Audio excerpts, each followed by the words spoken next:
మన ముకుంద జ్యువెలర్స్ వారి క్రిస్మస్ మరియు న్యూ ఇయర్ సంబరాలు అన్ని జ్యువెలరీలపై ఉన్న VA flat 10% discount, no making charges. మరో నూతన బ్రాంచ్ ప్రారంభం మన జూబ్లీ హిల్స్ లో.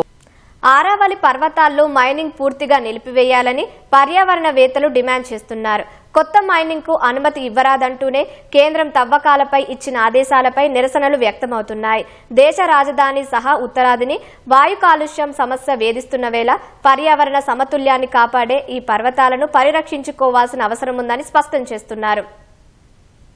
ఆరావళి పర్వత శ్రేణుల్లో గనుల తవ్వకాలపై కొన్నాళ్లుగా ఆందోళన వ్యక్తమవుతోంది. అక్కడ కొత్తగా మైనింగ్ లీజులను మంజూరు చేయవద్దని సంబంధిత రాష్ట్రాలను కేంద్రం ఆదేశించింది. అదే సమయంలో ప్రకృతికి నష్టం చేయకుండా ఆరావళి ప్రాంతాల్లో తవ్వకాలు చేపట్టేందుకు సమగ్ర శాస్త్రీయ నిర్వహణ ప్రణాళికను రూపొందించాలని అటవీ పరిశోధన విద్యా మండలిని కోరింది. అయితే ఆరావళిలో ఎలాంటి తవ్వకాలు చేపట్టినా పర్యావరణానికి ముప్పు తప్పదని ప్రకృతి ప్రేమికులు, పర్యావరణవేత్తలు ఆందోళన వ్యక్తం చేస్తున్నారు.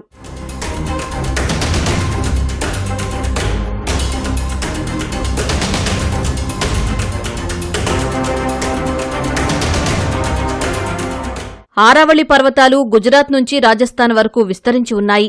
హర్యానా, ఢిల్లీ శివారు ప్రాంతాల్లోనూ కొంతమేర ఈ పర్వత శ్రేణి విస్తరించింది. ప్రపంచంలోనే అత్యంత పురాతన పర్వత శ్రేణి అయిన ఆరావళి 80% రాజస్థాన్లోనే ఉంది. థార్ ఎడారికి తూర్పు వైపున ఉన్న ఈ పర్వతాల వల్ల పెద్ద ఎత్తున భూగర్భ జలాలు పెరగడం సహా వన్యప్రాణులకు అనువైన ప్రాంతంగా విలసిల్లుతూ వచ్చింది. వాయువ్య భారతంలో వాతావరణ పరిరక్షణకు దోహదపడుతున్నాయి. అలాంటి ఈ పర్వతాలను మైనింగ్ మాఫియా చెరపట్టింది. అనుమతులకు మించి విచ్చలవిడి తవ్వకాలు చేపట్టింది. ఫలితంగా వాతావరణ సమతుల్యత దెబ్బతిని ఈ ప్రాంతంలో కరువుకు దారితీస్తోంది. రాజస్థాన్లోని భరత్పూర్ జిల్లాలో కొన్ని గ్రామాలు విచ్చలవిడి మైనింగ్ కు తీవ్రంగా ప్రభావితమవుతున్నాయి. हमारे इलाके के लोग तो बहुत पहले से ये चाह रहे हैं कि भाई माइनिंग अरावली के अंदर नहीं होनी चाहिए. उसका कारण ये है कि अब से पहले यहाँ बहुत अच्छी बरसातें होती थी. अब से 15-20 साल पहले धीरे धीरे जिस तरह से जलवायु परिवर्तन हो रही है, जिस तरह से अंधाधुंध माइनिंग हो रही है, प्रदूषण बढ़ रहा है, उससे हो क्या रहा है, यहाँ वो पूरा क्लाइमेटिकल जो चेंजेस हो रहे हैं उसका इम्पैक्ट यहाँ पड़ रहा है.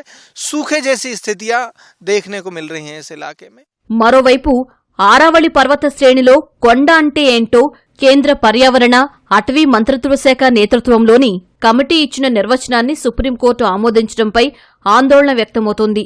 చుట్టూ ఉన్న ప్రదేశం కంటే కనీసం 100 మీటర్ల ఎత్తైన ప్రాకృతిక స్వరూపాన్ని కొండగా పేర్కొంది.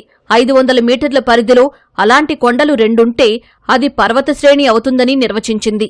ఇలాంటి కొలతలు ఆరావళి పర్వతాలకు, అక్కడి జీవావరణానికి ముప్పు తెస్తాయని ఢిల్లీ, రాజస్థాన్లో నిరసనలు చెలరేగాయి. జీవావరణానికి చట్టపరమైన నిర్వచనం పేరిట పరిమితులు విధించడం సరికాదని పర్యావరణవేత్తలు వాదిస్తున్నారు. ఈ నిబంధన కారణంగా చిన్నపాటి కొండలు కనుమరుగవుతాయని హెచ్చరిస్తున్నారు. I think it's very unfortunate that the Supreme Court actually accepted the new definition that's been given by the government. We're talking about Aravalli Hills, which is one of the oldest mountain ranges that we actually have on this planet. And in many ways, it's one of the main barriers, dust barriers that Delhi has or North India has, as in something that actually separates Thar from this part of the country. And this entire 670 kilometer length of Aravalli is the one. It's not just a dust barrier in that sense. We're also talking about water recharge. We are also talking about greenery, the groundwater table, many things. As in, so it's in many ways it's an ecological treasure. అయితే mining యజమానుల వాదన మరోలా ఉంది. నిబంధనల ప్రకారమే తాము mining చేస్తున్నామని, పూర్తిగా నిలిపివేస్తే ఈ ప్రాంత ప్రజల ఉపాధి దెబ్బతింటుందని వాదిస్తున్నారు. ఈ వాదనలను స్థానికులు కొట్టిపారేస్తున్నారు. మైనింగ్ వల్ల స్థానికులకు పెద్దగా ఉపయోగం లేదని స్పష్టం చేస్తున్నారు. बंद होने पे बहुत बेरोजगारी हो जाएगी, लोकलों को भी बहुत परेशानी हो जाएगी, मटेरियल लाने की भी बहुत बड़ी दिक्कत हो जाएगी. तो इसलिए लीगल हमारे यहाँ ज़्यादातर 99% लीगल काम चल रहा है और नियम से चल रहा है. अगर बंद होने पे तो बहुत बड़ी दिक्कत हो जाएगी लोकलों को. कुछ लोग इसके आड़ में ये बात भी नैरेटिव चलाने की कोशिश कर रहे हैं कि इससे लोगों को रोजगार मिल रहा है. रोजगार अगर मिल भी रहा है ना, तो वो बड़े जो धनाढ्य हैं या जो बहुत कैपिटलिस्ट, बहुत बड़े लोग हैं, जो यहाँ से बाहर के लोग हैं, वो यहाँ से बड़े स्तर पे उन्होंने माइनिंग करके और उस पैसे का कलेक्शन करके वो ले जा रहे. यहाँ का आम आदमी है जो उसके हाथ पल्ले कुछ नहीं है. అటు సేవ్ ఆరావళి పేరిట రాజస్థాన్లో పెద్ద ఎత్తున ఆందోళనలు జరుగుతున్నాయి. వారికి ప్రతిపక్ష కాంగ్రెస్ మద్దతిస్తోంది. మైనింగ్కు ఏమాత్రం అనుమతి ఇచ్చినా అది దోపిడీకి దారితీస్తుందని ఆ పార్టీ నేతలు వాదిస్తున్నారు. ఈ ఆందోళనలు రాజకీయ ప్రేరేపితమని మండిపడిన రాజస్థాన్లోని బీజేపీ సర్కార్ కాంగ్రెస్ హయాంలోనే ఎక్కువగా ఖనిజ సంపద దోపిడీకి గురైందని విమర్శించింది. పర్యావరణ పరంగా సున్నితమైన ప్రాంతాలను మ్యాపింగ్ చేసి వాటిని పరిరక్షించేందుకు ప్రయత్నిస్తున్నట్లు తెలిపింది.